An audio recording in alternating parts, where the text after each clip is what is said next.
Om Sadashiva Samarambam Shankaracharya Madhyamam Asmadhyacharya Paryantam Vande Guru Paramparam Ishwaro Guratmeti Murti Beda Vibhagne Vyomavad Vyapta Dehaya Dakshinamurtaye Namaha Sarva Vedanta Siddhanta Gocharanta Magocharam Govindam Paramananda Satguru Pranatosh Maha Om Shanti, Shanti, Shanti Om. Boa noite a todos. Oficialmente, gratidão pelas presenças. Então, dando continuidade ao nosso livro Essência da Iluminação, nós vamos agora adentrar na lição ou capítulo número 11, chamado A Visão da Não Dualidade, Yoga do Conhecimento. Yoga do Conhecimento é o objetivo maior do Vedanta, é nos trazer, né, esse conhecimento sobre quem somos, sobre o sistema, sobre a realidade aparente e sobre o que é de fato real, né? E segundo o Vedanta, então, existem dois tipos de conhecimento, né? O relativo e o conhecimento absoluto. Então, a gente vai começar aqui pelo conhecimento relativo. O conhecimento relativo pode ser negado. Então, essa é a característica do conhecimento relativo, né? Em algum ponto, ele pode ser negado. Por exemplo, em termos de nosso mundo físico, o planeta Terra, a lei da gravidade é uma constante. Aplica-se em todos os lugares, mas não é conhecimento porque não há gravidade no espaço exterior. Ela é negada quando incluímos o espaço, é relativo ao contexto. Então, para ficar claro, o conhecimento relativo é aquele que, em algum momento, pode ser negado, né? Então, no caso da gravidade, ele é afirmado, ele não é negado, enquanto nós estamos falando do planeta Terra.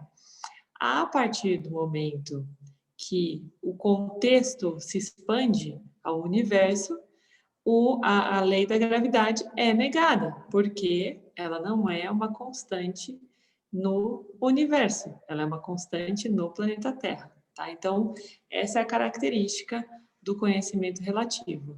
E até em algum momento ele é ok, mas em um dado momento, num outro contexto, numa amplitude, numa amplificação contextual, ele passa a ser negado, tá? Chamamos a estrutura do conhecimento aparente de realidade porque é quase tão íntimo e presente quanto o conhecimento de si mesmo. Esse conhecimento é, para Maya, o que a gravidade é para a Terra. Tá? Então, o que é o conhecimento aparente de realidade? É o conhecimento de Mithya, dessa realidade aparente, tá? Então, realidade aparente é Mithya. Então, o mundo dos objetos, como que a gente conhece esse mundo dos objetos? Por que isso é um conhecimento relativo, né? Então, por que está dentro aqui desse contexto do conhecimento relativo? Porque é um conhecimento projetado por Maya.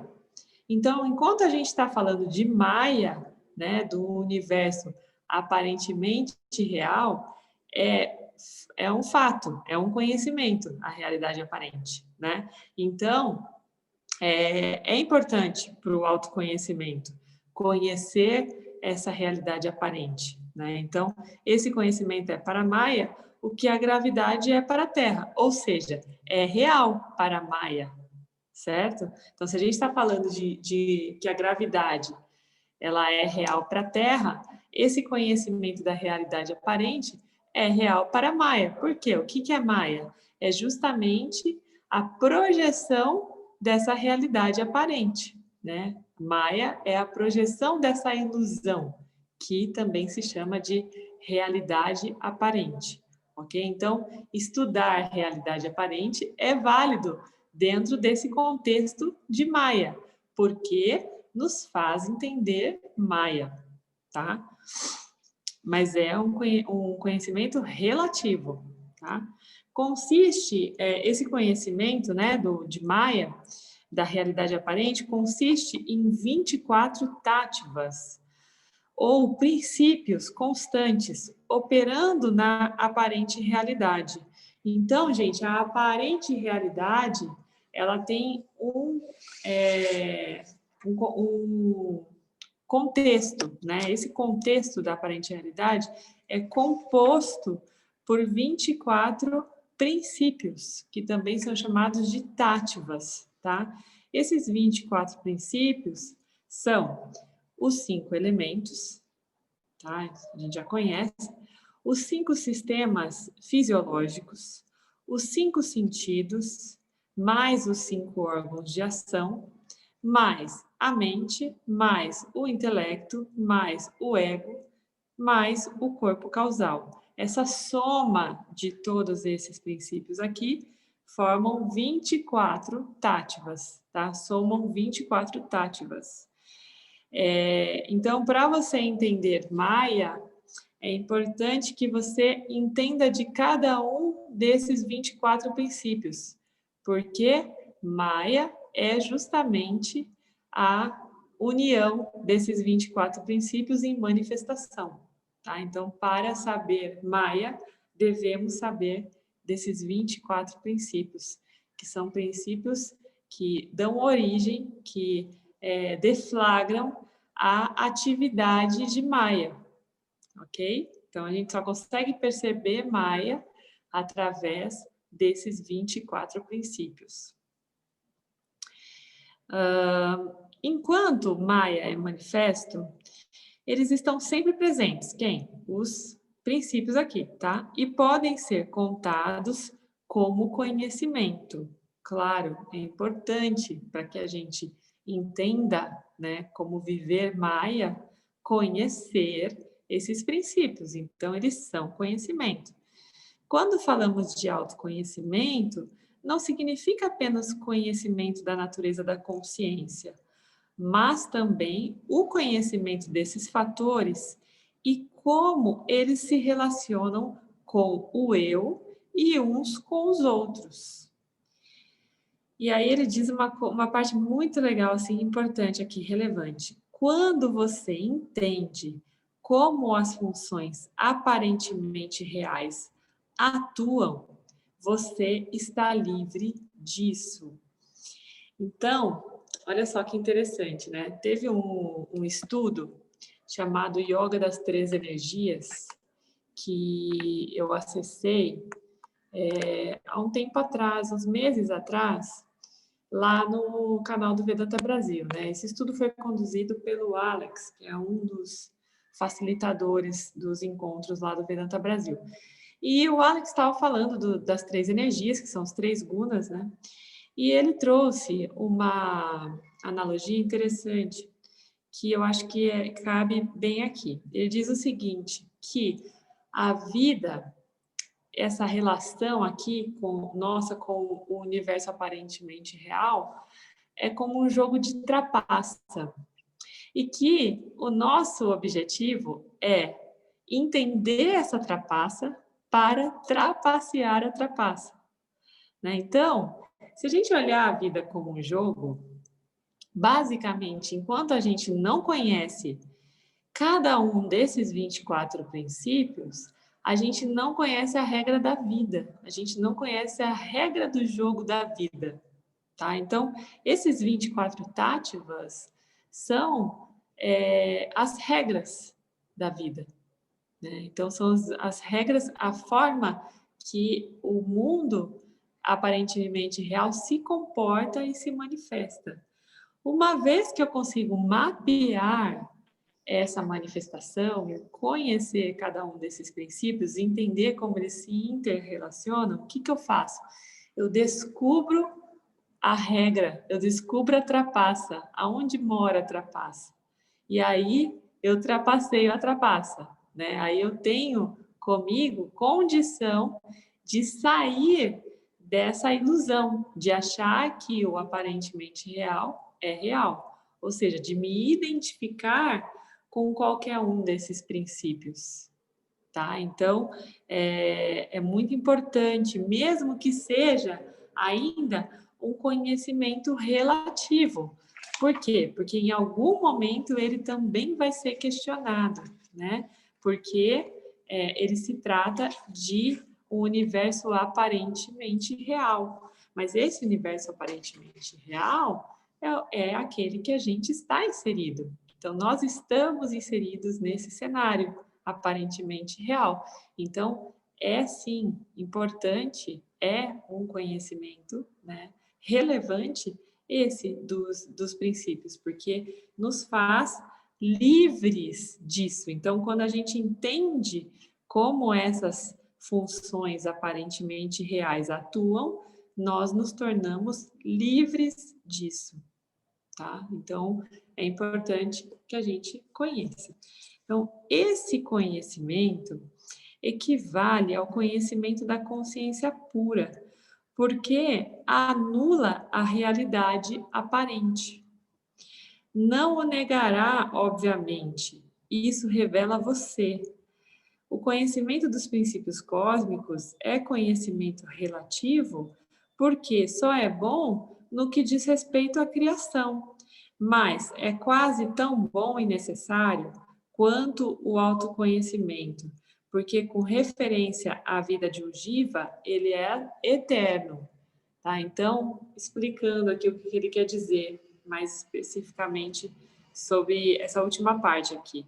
Esse conhecimento é quase tão bom e necessário quanto ao autoconhecimento, porque com referência à vida de um Jiva, ele é eterno.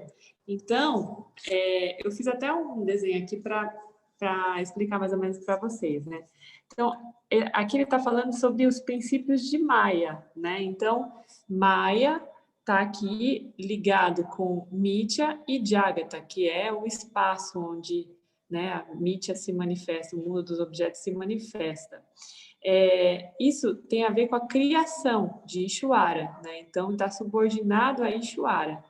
Não sei se está tão claro para vocês aqui, mas aqui está escrito Ishwara, tá? Então, aqui tem Maya, Mitya e Jagata, que estão vinculados a Ishwara, que é a criação, tá? Então, tudo que é manifesto diz respeito à criação de Ishwara. Aqui, gente, todo esse... Vou escrever aqui, ó. Todo esse aparato aqui,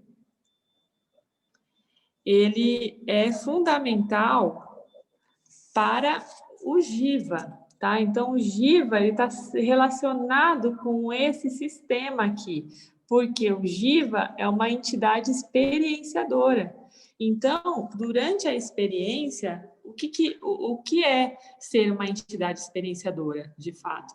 É vivenciar esses 24 tattvas, tá? Então, enquanto entidade experienciadora, enquanto Jiva, né, nós estamos subordinados à projeção de Maya, né, dentro desse cenário de Mitya em Jagata, né, que se manifesta nesse espaço chamado Jagata, e nós vamos perceber esse mecanismo, né, de Maya projetado através do quê? Através dos 5 elementos, né? A gente vai ter através dos nossos 5 órgãos do sentido, então a gente vai ouvir Mitya, a gente vai sentir Mitya, a gente vai experienciar através dos 5 sentidos, né?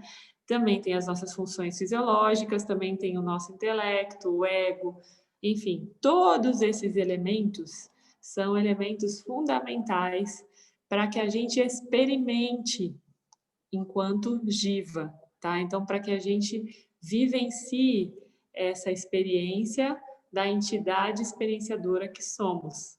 Então, por isso que ele diz aqui que é quase tão bom e necessário saber disso quanto o autoconhecimento.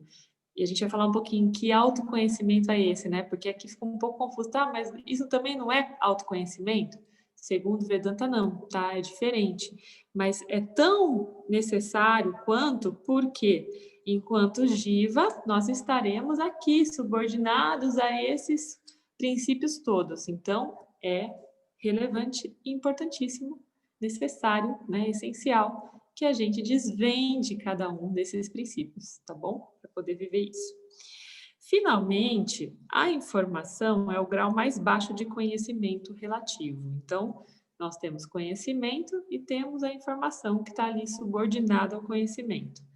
A informação é de pouca duração e não tem utilidade para os investigadores.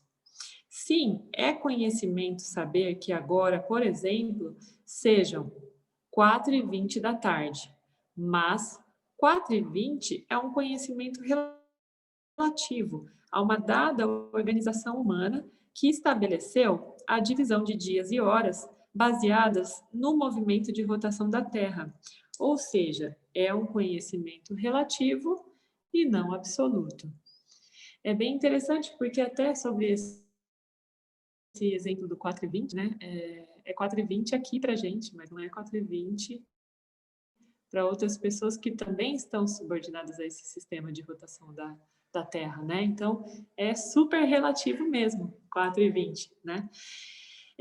E aí, o que acontece? Eu vou até fazer um parênteses aqui que eu gostaria de trazer, que uma coisa que é inegável é que o mundo de hoje, né, o mundo que a gente está vivendo atualmente, é um mundo que se baseia em informação, né? Então, a gente está vivendo na era da informação, onde tudo pipoca o tempo todo, né? Então, a gente está em contato e gera também informação o tempo todo. E o que tem acontecido de pior em termos da ignorância, né, de vidya, que é chamado no Vedanta, é que a maioria das pessoas, né, dos jivas, estão considerando informação como conhecimento, né? Então, se apegando à informação para buscar algo, para buscar uma iluminação, quando, na verdade, a informação não traz isso, pelo contrário, ela traz mais ânsia de busca, né? Ela não finda nenhuma busca. Então, é importante que a gente saiba essas diferenças, né, entre conhecimento relativo, absoluto, e a informação, que é a mais supérflua do conhecimento, a parte mais supérflua do conhecimento relativo, para que a gente, inclusive, saiba selecionar aquilo que faz sentido para a nossa vida, né, em termos de consumo. Que tipo de conhecimento eu tenho buscado, né, trazer, consumir, porque os meios que a gente acessa hoje, das redes sociais, né, brotam informação numa fração de segundo. E tem gente que vive só acerca disso, né? Então, não consegue aprofundar um conhecimento, porque compra a informação como conhecimento. Então, que a gente consiga fazer essa diferenciação, né, cada vez mais, para entender qual fonte que a gente vai buscar, né, o conhecimento. Que, inclusive, está aqui na nossa frente, né, a fonte de conhecimento absoluto. Então, autoconhecimento, agora a gente vai falar sobre o conhecimento absoluto, ok? Ah, não, tem mais uma partezinha aqui, ó. Finalmente, não, já falei essa parte. Sim, é conhecimento saber dos 4h20, tal, mas é um conhecimento relativo não absoluto. Então, o conhecimento absoluto é autoconhecimento, tá? Então, ali em cima entrou a palavra autoconhecimento, fazendo uma comparação e diferenciação entre autoconhecimento e o conhecimento desses princípios todos. Agora, a gente vai falar de autoconhecimento em si, tá? Que é o conhecimento absoluto. Por quê? Ele não pode ser negado, tá? Então, a gente define conhecimento absoluto como aquilo que não pode ser negado em nenhuma instância, diferente do conhecimento relativo, que em alguma instância será negado, ok? Essa é a diferença básica entre um e outro. Isso significa que não há tempo ou lugar quando o eu não está presente. Portanto, você não pode negar o conhecimento de si mesmo. Ou seja, a gente pode conhecer que são 4h20, a gente pode conhecer que a gente está no planeta Terra, porque a gente está sujeito a uma gravidade, mas a gente só pode conhecer isso porque a gente está presente. Né? Às 4h20, a gente está presente no planeta Terra, a gente está presente na gravidade. Então, o que está presente? É o eu. Então, o eu é absoluto. Tá? O eu, embora ele esteja em diferentes cenários, né? Em diferentes ordens de realidade, ele está sempre presente. Ok? Então, ele é absoluto. Autoconhecimento não é, obviamente, conhecimento pessoal, porque a pessoa vem e vai, nasce e morre. O que é autoconhecimento? É conhecimento de você, do seu verdadeiro eu, né? É impossível encontrar tempo ou lugar quando ou onde você não existe. Você não pode negá-lo. Vedanta consiste de conhecimento relativo e absoluto, né? Então, Vedanta é os dois. É tanto conhecimento que você precisa para se preparar para a iluminação, tá? Então, ó, esse conhecimento aqui, ó, é tanto esse aqui do Jiva, Maya, Mitya, Jagata e Ishwara, tá? Quanto o conhecimento que te liberta. Que conhecimento que te liberta? É aquele que de uma ordem de realidades que está acima, tá? Chamada, então aqui é Mitya, aqui está acima é o que? Satya, tá? Que é da pura consciência. A gente vai ver mais sobre isso. Então, é super importante, né, que a gente conheça as duas ordens de realidade.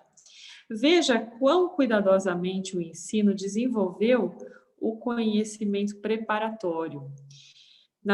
Motivações, natureza da iluminação, necessidade de um meio de conhecimento, natureza dos meios e das qualificações exigidas, importância de um ensino comprovado e de um professor adequado, o eu puro e a natureza do eu como Ishwara, o criador e doador dos resultados da ação, e finalmente o karma, dharma, yoga e a natureza das forças que operam na psique humana.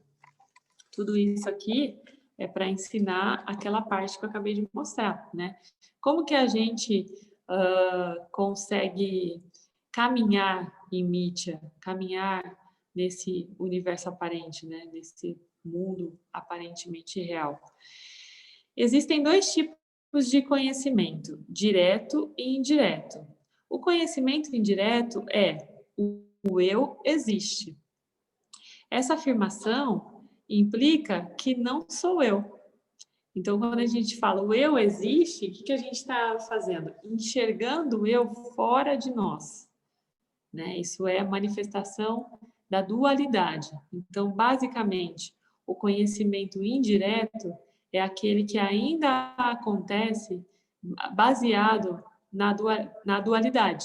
O eu existe, mas ele não está em mim, ok? O eu existe em outro lugar. É como o enxergar Deus fora de nós, tá? Isso significa que o eu é um objeto conhecido para mim. A maioria dos professores modernos, por ignorância, nos dizem que estão experimentando o eu e que a experiência é iluminação. Isso significa que seu conhecimento é indireto, porque separa o experimentador do experimentado, que é dualidade pura.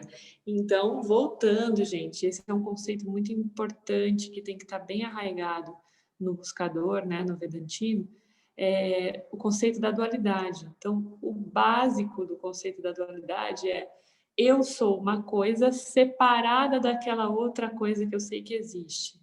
Tá? Então, eu sou um experienciador e eu tenho a chance de experienciar essa coisa que é o eu, né? Essa consciência, mas ela mora fora de mim. Isso é dualidade, ok? Então, quando eu me separo do todo, eu estou sendo dual. Isso é conhecimento indireto. O autoconhecimento indireto é melhor do que nenhum conhecimento, mas ele não resolve a dualidade. Tá? Então, óbvio, é melhor que eu tenha uma crença de que existe algo maior, né? E que eu realmente dedique minha vida, minhas ações a esse algo maior, do que simplesmente não crer em nada, né? Mas esse conhecimento direto ainda não cessa a busca.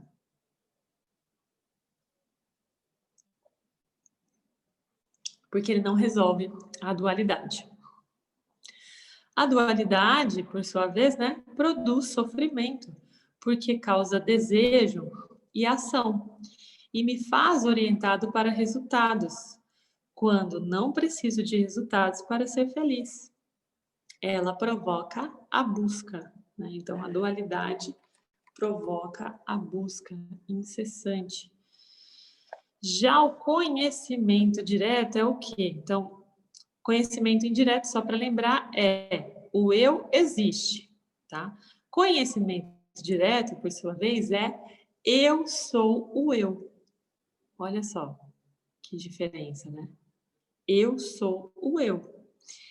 Eu sou o eu resolve o problema se for adequadamente assimilado, porque destrói o desejo, me liberta da necessidade de agir e impede a busca. Por isso que Vedanta, em sânscrito, significa o fim da busca. A busca, o conhecimento que finda o conhecimento, né? Aquele que cessa a busca. Procurando parar quando o conhecimento é firme. O ponto principal da busca é parar de procurar. Interessante, né? O objetivo, então, do buscador é uma hora conseguir parar de procurar. É mais fácil as pessoas aceitarem o contrário disso, porque a busca tem sua própria beleza e romance. É bonito a gente falar, né? Sou um buscador espiritual. Desde os 5 anos eu vejo que sinto que tem alguma coisa maior que eu. Desde então eu estou buscando e buscando e buscando. É romântico, né? Uma relação assim romântica com Deus, com a espiritualidade. É bonito, uma história bonita de contar, né? Só que o que acontece? Torna-se um vassana, porque a gente se vincula com essa busca, né? Essa busca começa a fazer tanto parte de nós que se torna um vassana vinculante, né? Mas depois de um tempo, ela perde seu cachê e produz o quê? Exaustão, desesperança, né? Ai, meu Deus, cansei. Chega uma hora que lá pelos X anos, né? Cada um com seu fôlego, mas eu cansei de procurar já faz uns anos. Mas tem gente que ainda não cansou, né? Mas chega uma hora que cansa. E aí produz essa exaustão, perde a beleza, né? Essa busca. Você quer calar aquela voz carente que deseja a iluminação para ter sossego. Você só quer acordar, beijar sua esposa, ter sua xícara de café, ler o jornal e ser feliz por nenhuma razão. Ou seja, não se identificando com nenhum desses elementos, né? Nem com o corpo que acorda, nem com a esposa, nem com o café, nem com o jornal, nem com as notícias, né? A gente quer isso. A gente quer, lá no fundo, a quarta busca, que é a liberação das outras buscas anteriores, né? Das 3 primeiras buscas. Os investigadores amadurecidos não procuram porque sabem que somos consciência. Tudo o que resta é atualizar o conhecimento. Quanto mais você busca, mais confuso você fica e menos confiante se torna. Se houver um problema, é apenas falta de confiança no conhecimento. A solução é entregar-se ao conhecimento e aplicá-lo até que você esteja completamente confiante nele. O que mais tem hoje, gente, é informação e conhecimento espiritual na ponta, na palma da mão, né? Se a gente der um Google sobre qualquer tema espiritual, a gente passa o resto da vida lendo, né? Sobre aquilo. Tem infinitas fontes sobre tudo que a gente imaginar. Então, aqui, essa condição, né, do conhecimento firme é equivalente àquela fase chamada Nididhyasana. Vocês lembram das 3 etapas, né, do conhecimento, da busca do conhecimento? Shravana, Manana e Nididhyasana. Enquanto a gente está vivendo nesse universo primeiro aqui, que ele falou do conhecimento relativo, de Mithya, o que a gente está sendo assim na prática? Nós estamos na condição de karma yogis, enquanto a gente está experimentando e desvendando esses elementos, né? Esses 24 princípios, essa incursão nessa revelação, né? Esse processo de revelação é o processo que é realizado pelo Karma Yogi, aquele que já entendeu que é um investigador, né? E que vai procurar responder ao campo, entender esses elementos do campo e procurar responder ao campo da maneira mais correta, mais dármica, né? Com ações dármicas. E aí, quando esse manana repetidamente, né, traz uma certeza, que é o conhecimento firme, essa busca, né, que se finda, esse fato de parar de procurar, de ser fazedor de ações, torna o Karma Yogi um Yani, tá? Então, a Yoga do conhecimento, ela tem um outro nome, né, que se chama Jnana Yoga. Então, quando o conhecimento se tornou firme dentro de mim, eu passo a ser um praticante do Nididhyasana, né? Eu passo a ser verbo, eu passo a vestir essa verdade e ter esse conhecimento firme. Nesse instante, a partir desse momento, eu me torno então um Jnani, um conhecedor firme, né? Vamos lá. Se houver um problema, então, é apenas falta de confiança no conhecimento. A solução é entregar-se e aplicá-lo até que você esteja completamente confiante. Todas as ações, incluindo a aplicação do conhecimento, têm resultados. O resultado de qualquer ação mundana é sempre limitado, mas o resultado da aplicação do autoconhecimento é livre de limitações. O resultado é simples. Sei que não preciso de nada para ser feliz. Estou bem, não importa o que. É aquele estado, né, que o Randi, que é o James, né, fala, está bom quando está bom e está bom quando não está bom. Então, o James Schwartz, que é o autor desse livro, ele foi, né, o professor e é ainda o mestre do nosso professor, que é o Arlindo Nagar. E uma vez o professor falou que ele estava aprendendo, né, com ele, e ele se dirigiu a ele e perguntou: Oi, tá tudo bem? Oi, tudo bem? Perguntou pro James, né? E o James falou: Isso é pergunta que se faça? Tá tudo bem quando não tá tudo bem, e tá tudo bem quando tá tudo bem. Né? Porque o que é não estar tudo bem para alguém que chegou nesse estado, né? Nesse estágio de Yanni, né? Do conhecimento firme. Então não tem mais isso, porque o Yanni já desvendou esse não estar tudo bem, que diz respeito ao aspecto da aversão, né? Aquilo que a gente não quer que aconteça. Só que apego e aversão são aspectos que fazem parte da dualidade e que só tem efeito, algum efeito, até a fase do Karma Yogi. Enquanto eu sou Karma Yogi, eu ainda vou me deparar com essas questões. Quando eu me torno um Yanni, eu sei que essas questões são todas manifestações de um mecanismo que eu já desvendei. Então é bem interessante isso, né? A gente jamais imagina que um Yanni vai dar uma resposta dessa, mas é muito apropriado e é real. Para um Yanni não importa se está tudo bem ou não está tudo bem, porque esse estar ou não estar é relativo. Não faz parte do conhecimento absoluto que o Yanni já absorveu, já integrou, né, de fato. Autoinquérito. Vedanta é conhecimento como auto-investigação. Inquérito significa investigar ou perguntar. A noção popular, tornada famosa pela recente descoberta dos ensinamentos de Ramana Maharshi, é fazer a pergunta: quem sou eu?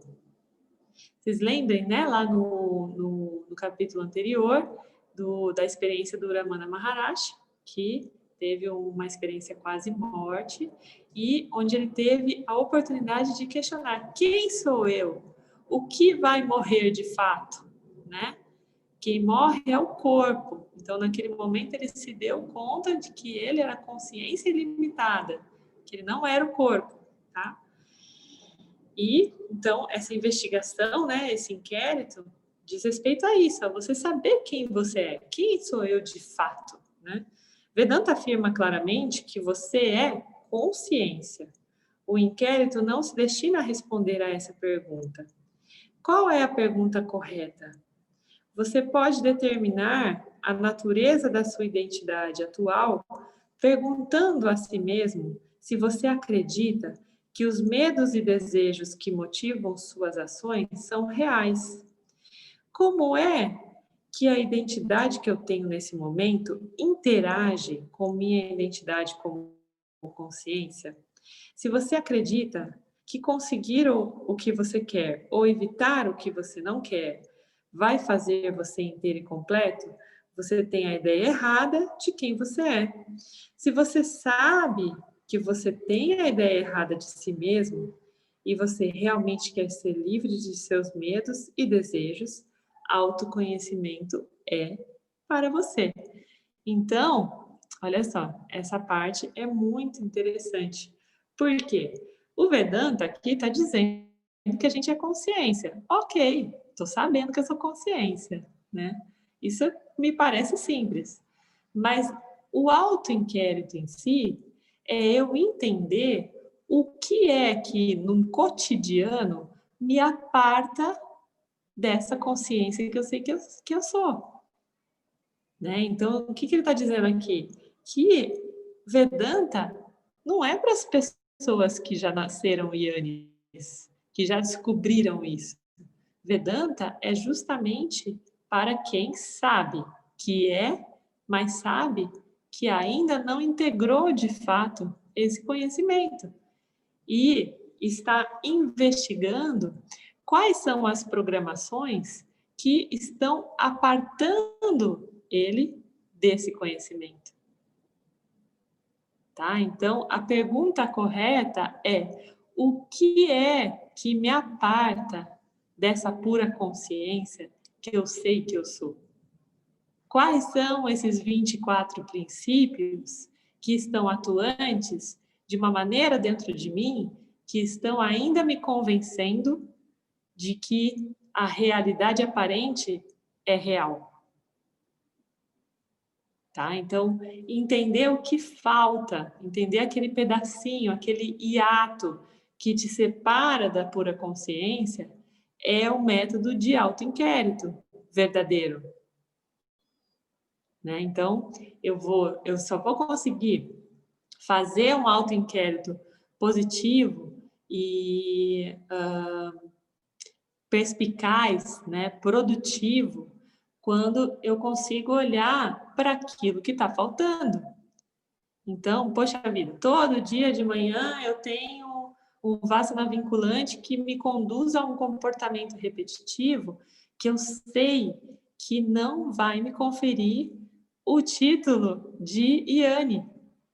Então, o que eu vou fazer? Como é que eu vou dirimir? Como é que eu vou melhorar, né, esse aspecto aqui, essa Vassana vinculante? Como é que eu vou lidar com isso? Que plano que eu posso ter comigo mesmo, dentro do meu intelecto, da minha capacidade discriminativa, para dirimir essas barreiras, né? Então, imagine o seguinte, que a gente está numa estrada e essa estrada tem os semáforos, né? E esses semáforos são essas barreiras mesmo dos vasanas vinculantes, que quando estão ativos, fecham o sinal para a gente, né? Não permitem que a gente flua dentro dessa estrada do conhecimento. Então, como é que eu faço para liberar esse semáforo, para que ele fique verde o tempo todo, né? E o que eu tenho que fazer? Entender que o semáforo está ali, ele existe, mas eu quero que ele esteja verde, que ele me deixe fluir, né? Eu quero lidar com ele de modo que haja uma fluência. Então, essa é a verdadeira investigação, esse é o verdadeiro autoinquérito, tá? Não é simplesmente eu repetir para mim mesmo que eu sou a pura consciência, não nascida, ilimitada, que tudo penetra, mas que e no dia a dia tropeçar e cair, né, nos vasanas vinculantes. Então, as duas coisas precisam acontecer.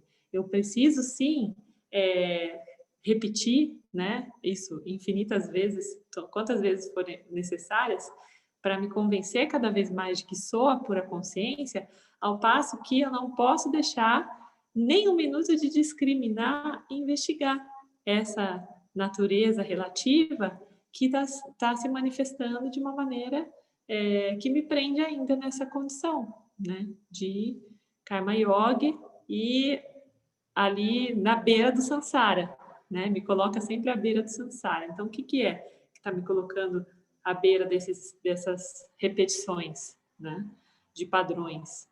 Então, isso é o autoinquérito, ok?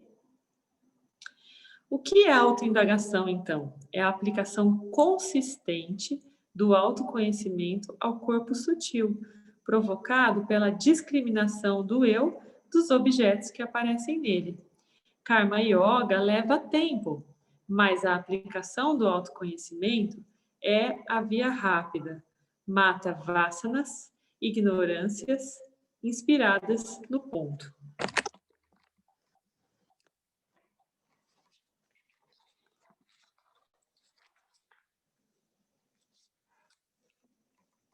Vedanta é yoga do conhecimento. É uma yoga estranha. Um de nossos sábios chama, com humor e provocação, de yoga do não contato. Por quê? Yoga significa contato. O yoga do conhecimento é o único entre os yogas, porque não fala como se você, que pensa que está fora do contato, estivesse realmente. Ele fala para você como objeto de yoga, consciência. Em outras palavras, nenhum contato é necessário, porque você não está separado de si mesmo. Então, quando a gente, os ocidentais, né, quando tem contato com essa palavra yoga, já imagina o quê? Que a gente mais conhece, né, de yoga, são aqueles movimentos, né, movimentos de contato com o seu próprio corpo, os asanas, né, que fala, é isso, Pi? Asanas, né? E tem uma categoria, né, de yoga que chama Upasana Yoga, que fala sobre esses movimentos, que fala sobre a meditação, né, práticas de conexão. Dentro disso tem também o Bhakti Yoga, que é o yoga da devoção, que é vocês entrarem em contato com os devas, né, com os deuses, com os seres superiores. Então, todos esses contatos, eles estão baseados em dualidade, né? Então, eu vou entrar em contato com o meu ser, significa que ele não está em mim, né? Que eu vou buscar em algum lugar. Eu vou entrar em contato com os devas, eles não estão em mim, eles estão manifestados em algum lugar. Já o Jnana Yoga, que é yoga do conhecimento, ele é um yoga que só vem te lembrar que você não está, não precisa estar em contato com nada, entrar em contato com nada, porque o todo habita você. Você é a pura consciência, né? Então, por isso é chamado de yoga sem contato. O real e o aparentemente real. Há uma declaração bonita, extremamente importante, que é a essência do Vedanta de fato, atribuída a Shankaracharya, um dos grandes mestres da tradição Vedanta. Inclusive, Shankaracharya é evocado no canto invocacional, né? Então, ele faz parte do nosso canto invocacional. O que Shankaracharya diz? Brahma Satyam Jagamitya Jivo Brahmaiva Napara. Essa é a essência do autoconhecimento.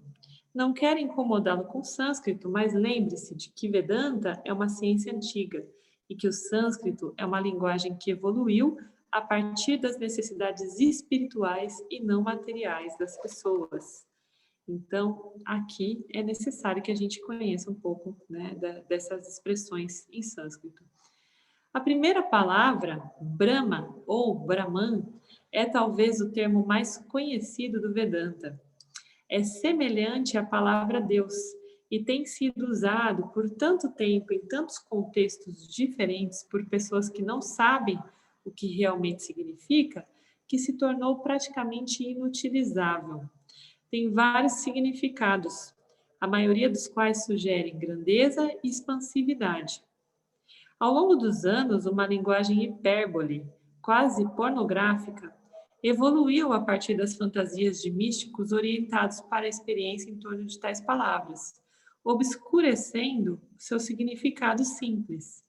Brahman não se refere a um estado de consciência vasto, surpreendente, ou a um lugar a que você vai retornar.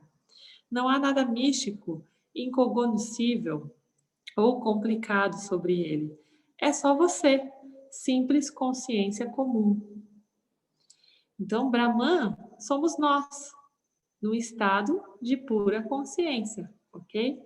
Você não pode descrevê-lo porque não há como descrevê-lo. Você pode dizer todos os tipos de palavras sobre o que aconteceu ou acontece com seu corpo e mente, porque as palavras fazem razoavelmente bem onde os objetos estão em causa, mas não há nenhuma palavra para descrevê-lo, porque você não é um objeto. Isso não significa que você não é cognoscível. Então, gente, Brahman é o imanifesto, é a pura consciência.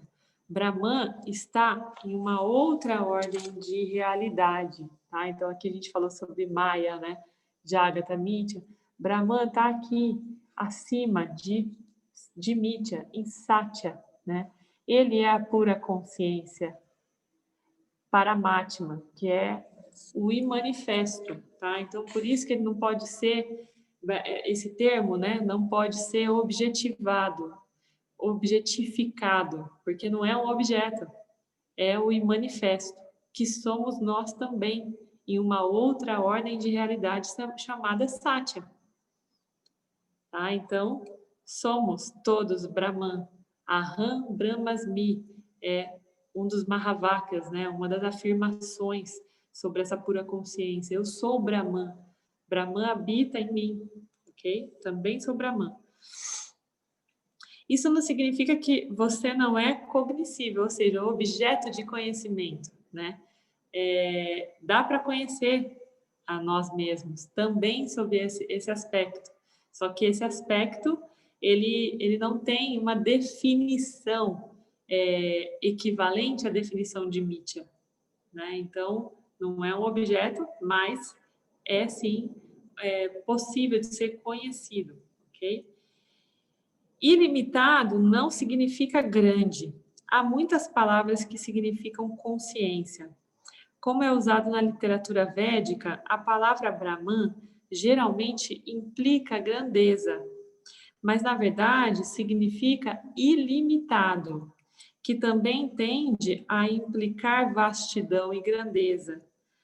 Quando a gente pensa em ilimitado, a gente pensa muito aqui na ordem de Mithya no território, né? Algo territorial. Então, o que é ilimitado é o que rompe fronteiras, né? Então, dá a impressão de algo muito grande, mas isso também é relativo, porque o que é uma fronteira em Mithya perto do que é Brahman, né? É basicamente isso que ele quer dizer aqui. Fica difícil a gente encontrar equivalência entre Satya e Mithya, né? Então, a gente, às vezes, muitas vezes, a gente insiste em encontrar equivalência. E aí, a gente coloca em prática o fenômeno de projeção de Satya e Mithya, tá? Então, isso é muito falado no Vedanta. Fala, você está projetando Satya e Mithya, ou seja, você está misturando ordens de realidades que precisam ser vistas de maneira separadas, né? Cada uma com seus princípios. Esses 24 táttvas que são válidos para Mithya não são válidos para Satya, né? Então, quando a gente tenta comparar uma coisa com a outra, a gente está projetando Satya e Mithya, né? Que é basicamente isso que ele está tentando dizer aqui. Não adianta a gente pensar que é algo que tem grandeza e usar uma grandeza de Mithya para classificar, para qualificar algo que pertence a Satya, tá? Alguém quer trazer algum complemento, alguma dúvida sobre isso, gente? Até aqui está claro para vocês? Estão acompanhando bem? Entendi. Tá da hora. Tá da hora, não? Tá dando para entender? Acompanhar? Esse capítulo é mais complexo, assim. Às vezes dá um nozinho, mas vamos caminhando. Às vezes dá um nozinho, sim. Porque ele começa a falar sobre algo um pouco mais avançado agora, né? Porque até agora ele falou mais sobre esse fenômeno do Karma Yoga. E agora ele está introduzindo a Yoga do conhecimento, né? Que é o Jnana Yoga. Então, chegam aqui termos novos, conceitos novos para a gente absorver, tá? Mas eu garanto para vocês que assim como foi com os outros, né? Com o tempo trazendo um pouco mais de elementos, vai ficando mais claro para vocês entenderem essas diferentes ordens de realidade, tá bom? A gente está falando agora basicamente dessa comparação. Vocês conseguem entender, né? Que existe Satya e existe Mithya. Dentro de Mithya existem aqueles 4 táttivas, né? Então, todas aquelas formas de perceber esse mecanismo chamado Maya, né? Que é o que projeta essa realidade aparentemente real. Muitas vezes, a gente comete o equívoco de tentar encontrar uma equivalência de Mithya para entender Satya, tá? Então, é basicamente o que ele está dizendo aqui nessa parte sobre Brahman. Então, mas continua aqui, tá? Continua a expressão de Shankaracharya, até o final vai ficar mais claro, tá? Por enquanto ele está falando de Brahma Satyam, ok? Então, o que ele diz aqui? Ilimitado não significa grande, né? Então a gente entendeu. Uma só palavra para o eu não fará diferença, porque não há nenhuma maneira de avaliar o que significa. Você precisa de muitas palavras até que haja clareza. Então, as próprias palavras são elementos desses 24 táttivas, né? A expressão da palavra, buscar significado na palavra, isso também faz parte de Mithya, tá? Então, é por isso que a gente, em princípio, tem dificuldade de encontrar uma equivalência para Satya, né? Se você diz, você é consciência, para o eu, quando pensa que é um indivíduo, leva à declaração significar que a consciência é limitada, porque essa é a sua experiência. Então, ele precisa saber que é ilimitado. Tá? Então, o que acontece aqui? Quando você fala, você é Brahman, né? Você fala, nossa, mas eu sou Brahman, Thaís, tão limitada, né? O que você está fazendo? Você está pegando a Satya e tentando projetar em Mithya, nessa realidade aparente, né? Então, Quando você conhece, entende que a realidade aparente, ela é limitada, porém, Brahman, a realidade real, né? Satya, a pura consciência é ilimitada, aí você fica, em princípio, buscando equivalência, até o momento que você consegue, de fato, absorver o que é essa outra ordem de realidade real, né? E aí você cessa essa busca por palavras, por equivalências, porque o seu ser consegue perceber, consegue tomar consciência do seu ser, né? De quem você de fato é. Consciência ordinária. A consciência sobre o feitiço da ignorância também precisa de outra palavra ou ela continuará sofrendo. A outra palavra que precisa ouvir, e ouvir bem, é comum. Esse fato sobre você é difícil de assimilar, porque o ego quer pensar que é especial, né? Então você fala, nossa, mas eu sou Brahman? Caramba, que demais, eu sou Brahman, que especial, né? O nosso ego fica colocando a gente nessa cápsula, né? Dourando a pílula. Nossa, você é Brahman, caramba. Então, o ego com isso e uma deturpação do real significado disso, né? Quando, na verdade, isso é comum, porque não é só você que é Brahman, todos nós somos Brahman, né? Então, a consciência não pode ser extraordinária porque há apenas uma consciência. Então, todos nós somos apenas uma consciência.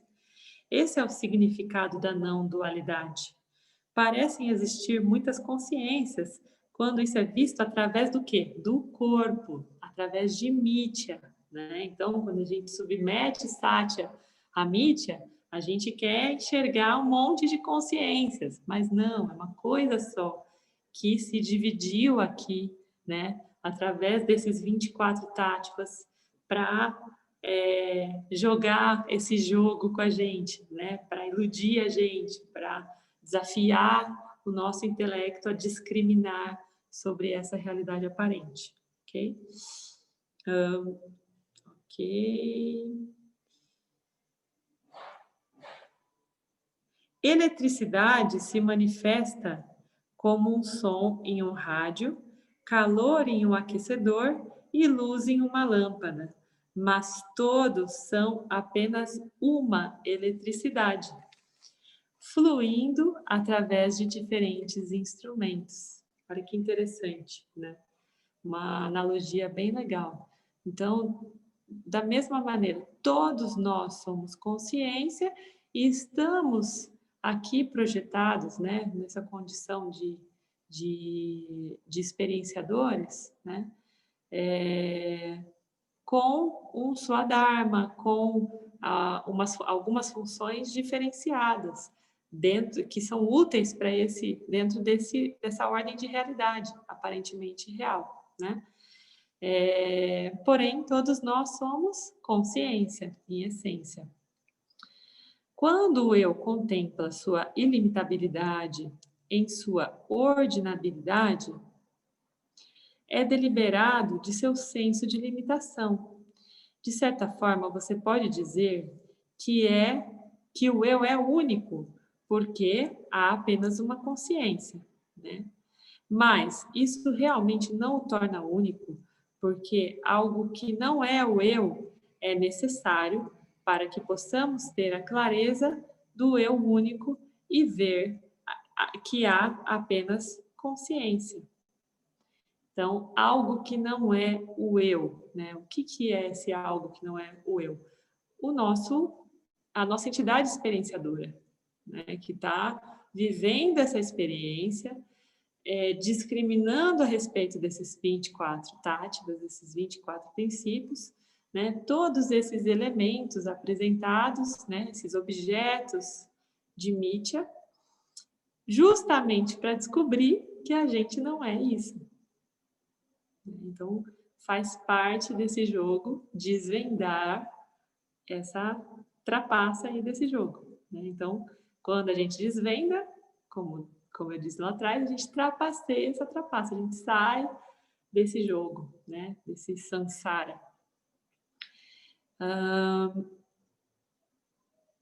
O que significa ilimitado?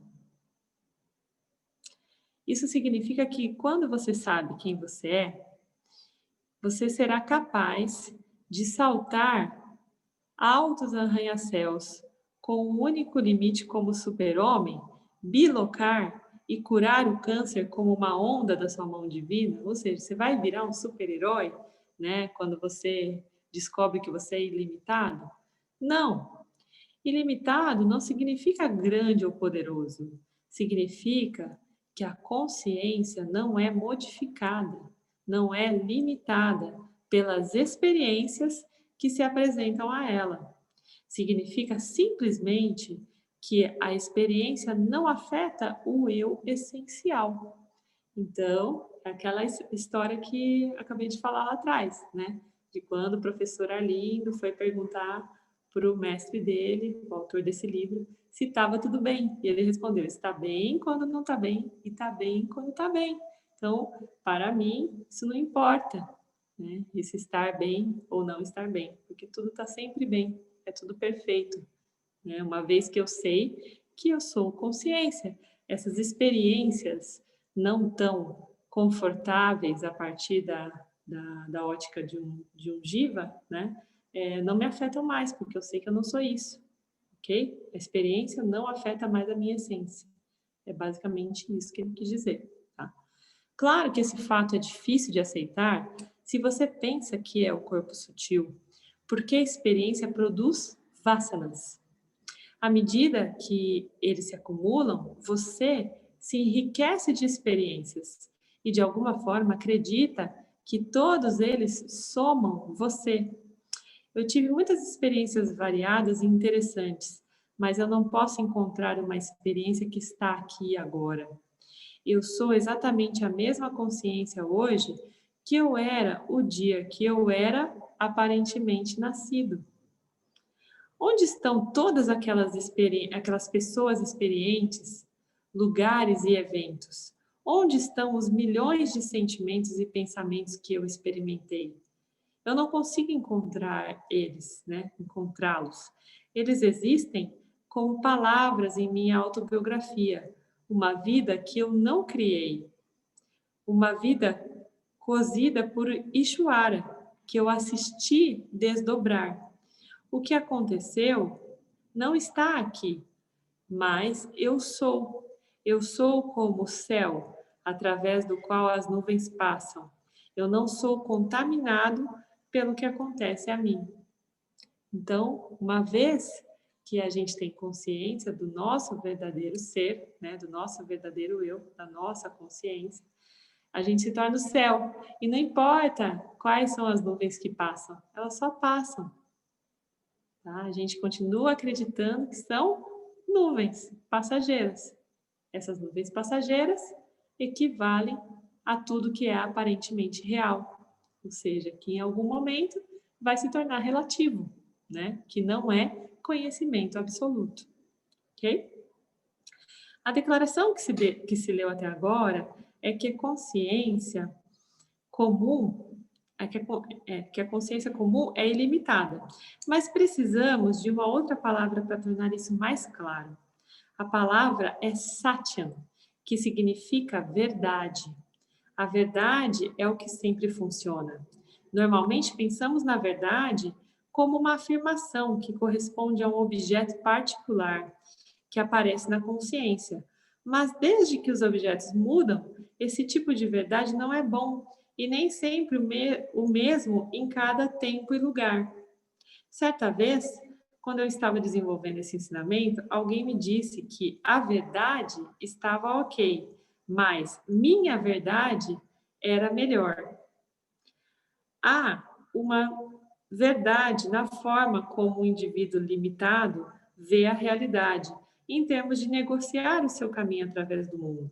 Mas não é bom para todos, em todos os lugares e tempos. Existem inúmeras experiências da vida que não são resolvidas com base no conhecimento que você recolheu através de suas próprias experiências. Há tantas minhas verdades quanto a indivíduos, e quando a vida coloca você em uma situação com a verdade de outra pessoa, particularmente alguém que você precisa por algum motivo, e a verdade dessa pessoa contradiz a sua verdade, suas verdades são, por vezes, um problema. Ou, quando você se depara com a verdade de Shuara, o Criador, sua verdade é muitas vezes completamente impraticável. Então, a gente vai criando verdades ao longo das nossas experiências, mas nem sempre essas verdades são compreendidas por outras pessoas, são praticáveis, né, diante do que o Ishwara traz, do que o campo apresenta para a gente. Então, as nossas verdades são, de fato, resultado de algumas experiências que a gente que fez com que a gente acreditasse em alguma coisa, né? Mas essas verdades são todas mutáveis, são todas subordinadas àquele Dharma situacional, né? Que é o Vishesha Dharma. Então, poxa, às vezes eu acredito que eu não posso, por exemplo, tocar em alguém, eu não acho que seja verdadeiro da minha parte machucar alguém, né? Não posso fazer isso porque isso não é dármico. Mas aí eu vejo numa situação, eu me vejo numa situação onde uma pessoa está engasgada, está com falta de ar, aí eu vou e faço um furo na garganta da pessoa para ela sobreviver. Eu estou olhando para o Dharma, então eu deixei toda aquela minha verdade de lado para vivenciar algo que era válido, que era necessário para aquele momento, né? Que é o Vishesha Dharma.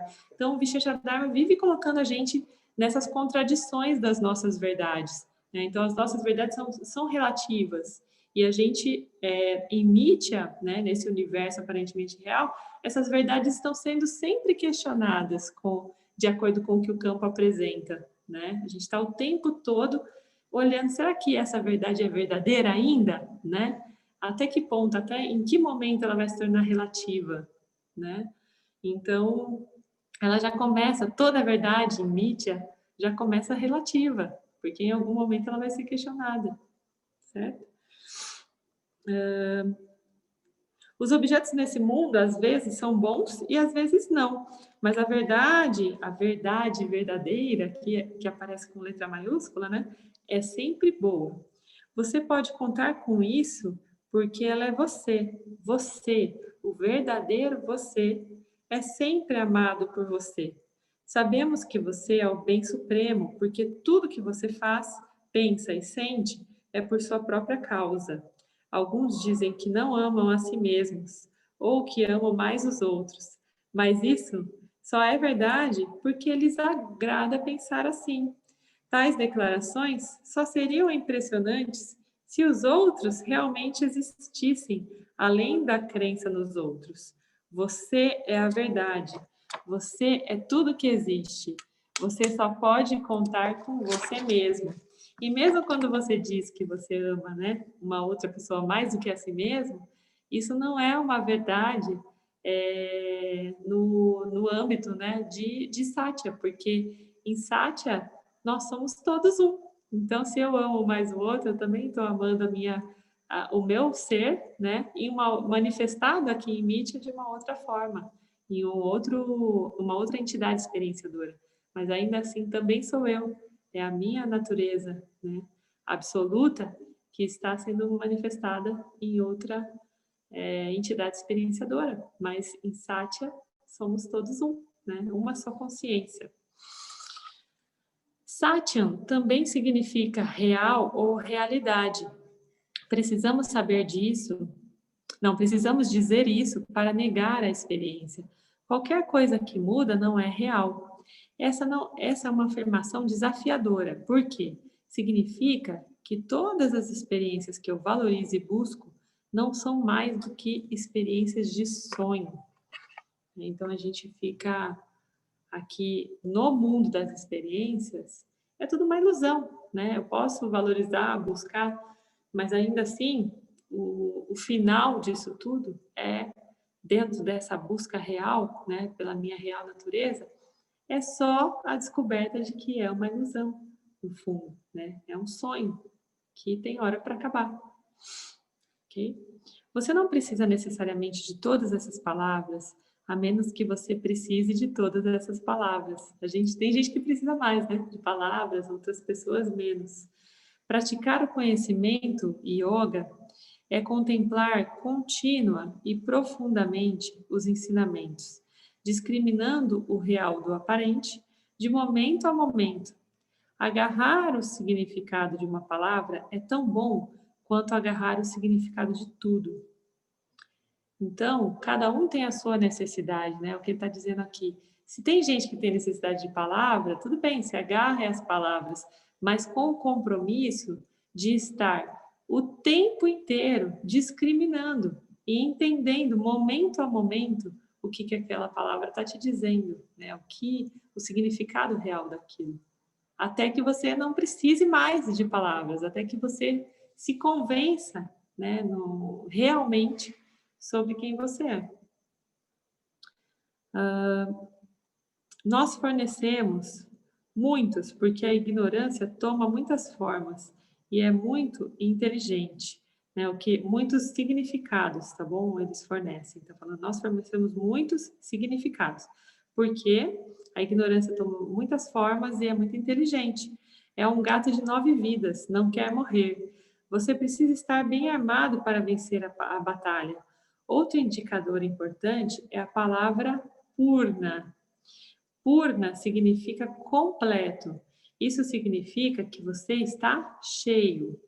Por que usamos essa palavra? Porque não é assim que nos sentimos. Sentimos-nos incompletos, porque ignoramos a verdade. Então, aqui no nosso encontro, né, toda finalização segue a estrutura que a gente aprendeu com o professor Arlindo, né? Então, o professor Arlindo sempre finaliza os encontros, né, de Sangha, de estudo do Vedanta, com aquele mantra que é o Purnamada, né? Então, o que significa Purnamada? Significa que somos completos em diferentes formas, né? Em todas as formas. Então, Purna é esse conceito e é algo que nós precisamos praticar até que a gente se convença, porque o mundo dual, ele nos coloca num estado de incompletude, né? De uma percepção de incompletude, de achar que existe algo para ser buscado, para ser completado dentro de nós.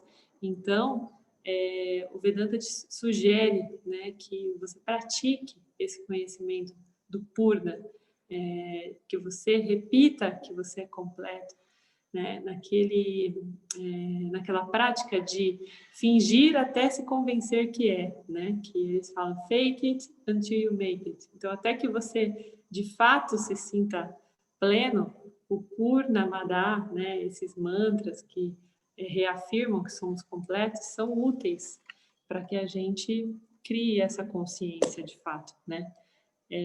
Desperte, descubra isso dentro de nós. O mundo espiritual é particularmente obcecado com a ideia de vazio, legitimado e popularizado por séculos do pensamento budista. Baseia-se em um tipo particular de experiência espiritual que revela a insubstancialidade dos objetos. Se você se sente desiludido e desapontado porque a vida falhou em corresponder às suas expectativas, Vedanta revela o fato de que aquele que vê o vazio é, na verdade, a plenitude em si.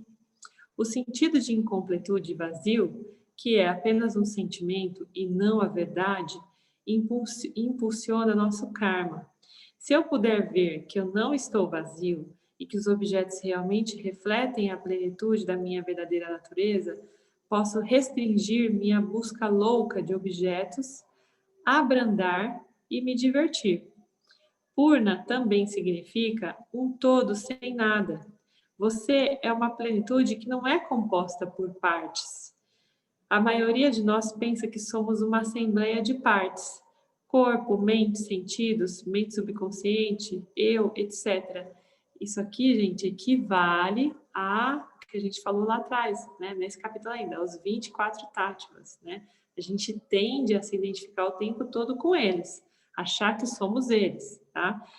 E juntamente com o nosso conhecimento da impermanência do mundo dos objetos, estamos propensos a imaginar que estamos sempre caindo separados. Eu tenho que me recompor, pensamos. Você não tem que obter nada juntos, exceto seu pensamento. Você só precisa olhar e ver que você já é um todo sem nada.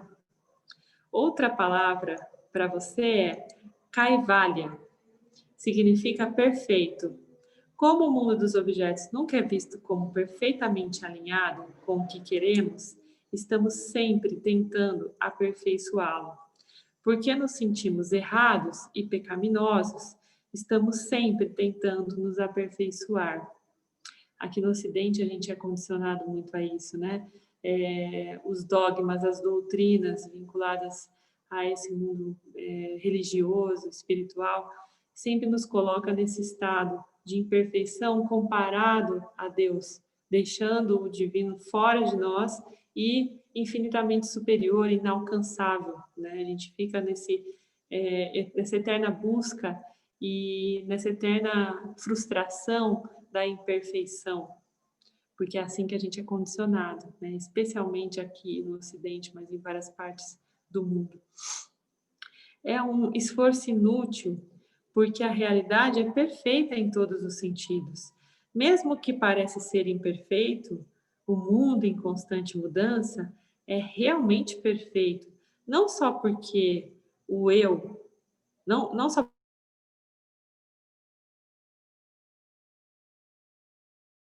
uma objeção inata. A objeção óbvia à ideia de que o mundo é perfeito é a presença do mal. Mas o mal não pertence à criação. A criação é perfeita em todos os sentidos. Ignorância da perfeição do eu e da perfeição da criação produz o mal. A objeção óbvia à ideia de que eu sou perfeito é devido à mesma ignorância. Outra palavra importante é virajya, significa despreocupação. É importante nos informar que a preocupação não é mais uma opção quando o nosso conhecimento de quem somos é difícil e rápido. A vida sansárica não passa de uma interminável procissão de pequenas preocupações. Autoconhecimento coloca um fim a elas. Então, aqui ele está dizendo que o Yanni, que tem esse conhecimento firme, sólido, rápido, né? Ele não se preocupa mais com o quê? Com os elementos de Mitya, né? Ele sabe que são todas nuvens passageiras, onde ele é o céu azul, né? Intacto. Embora existam muitos outros, essas palavras são suficientes para cuidar de Brahma Satyam, por enquanto. Brahma Satyam cobre o assunto, a primeira metade da nossa experiência. Refere-se ao eu. Eu sou real, eu sou completo e completo não dual.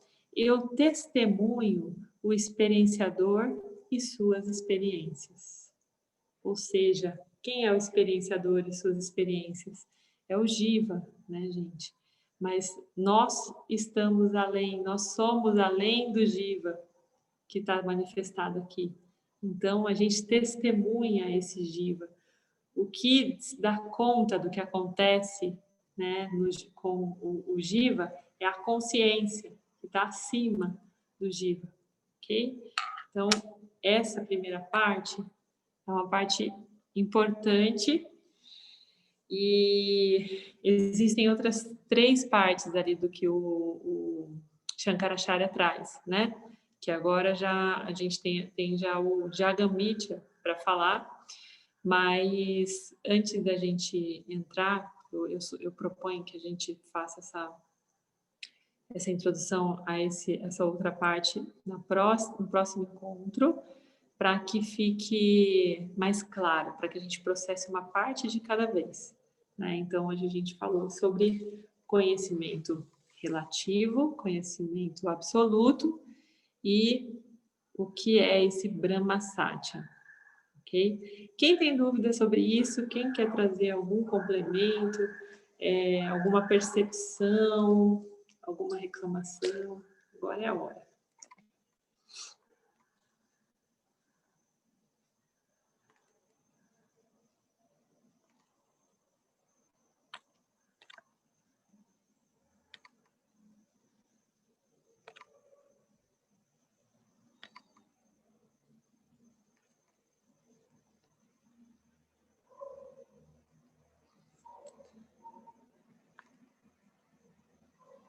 Ou todo mundo entendeu, ou ninguém entendeu nada.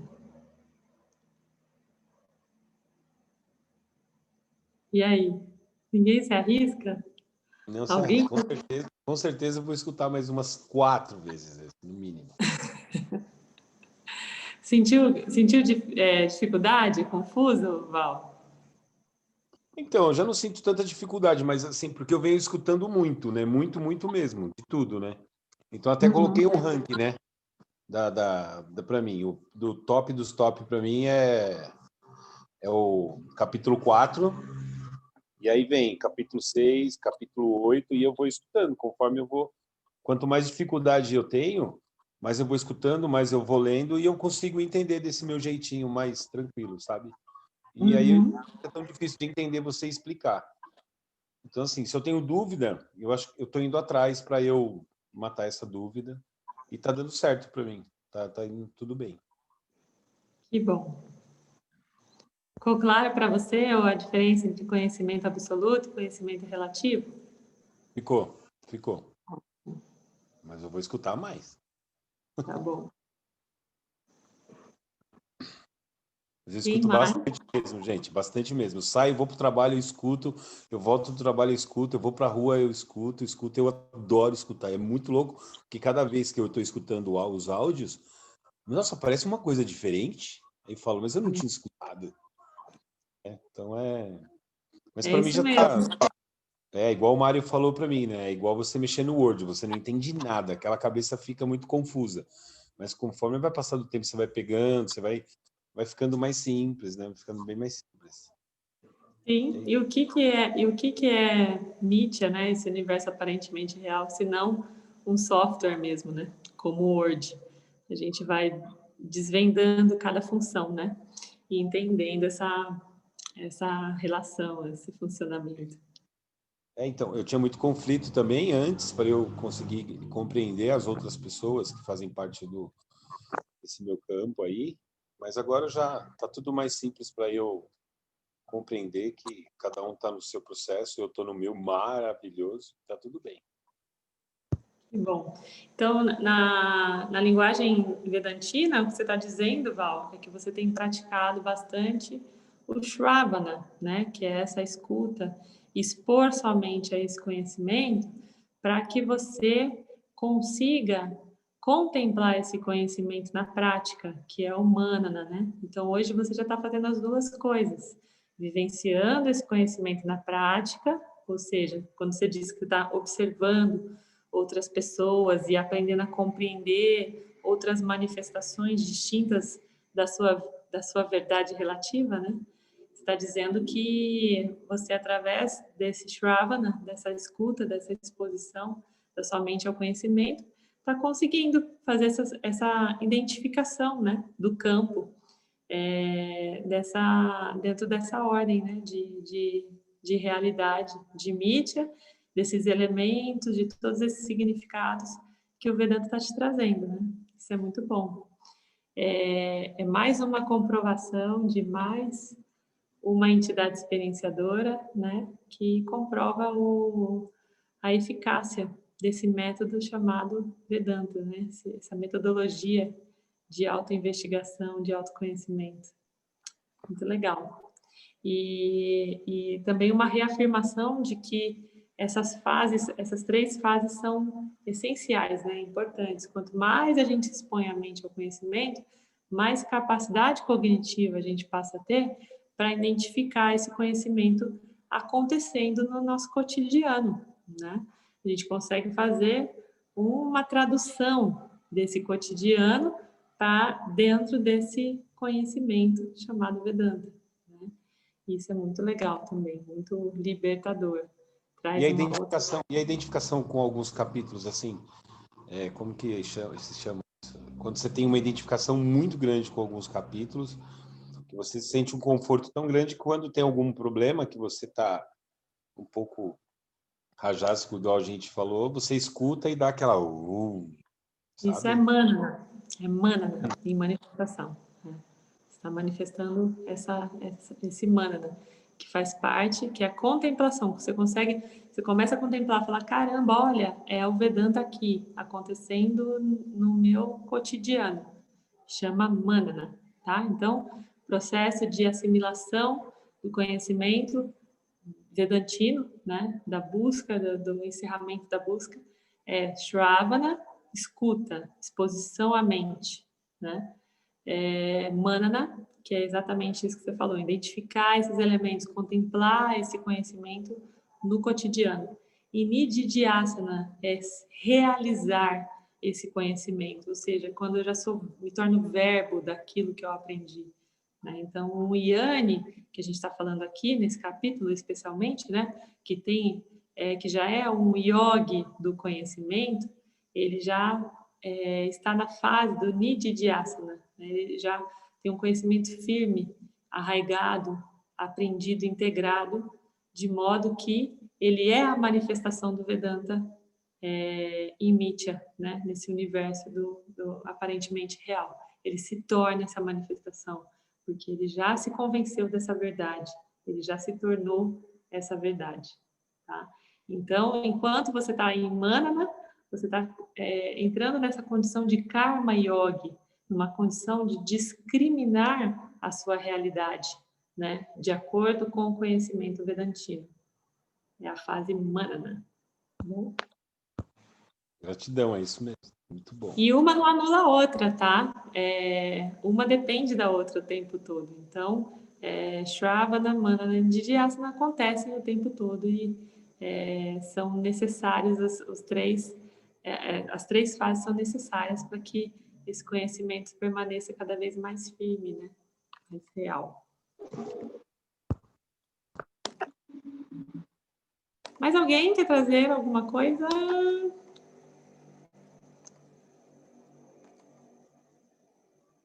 Ninguém ficou com algum pedacinho sem entender, queira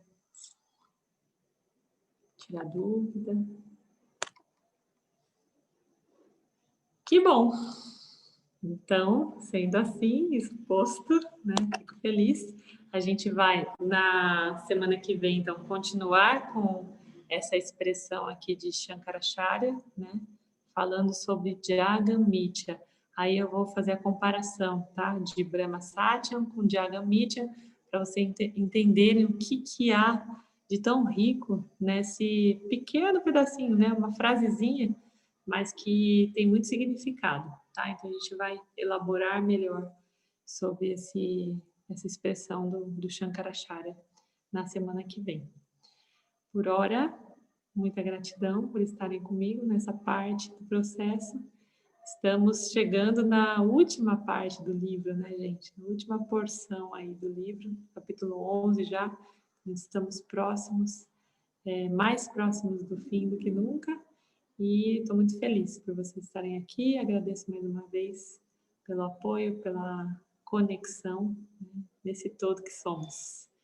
Então, vamos mais uma vez reafirmar que somos completos com o nosso mantra.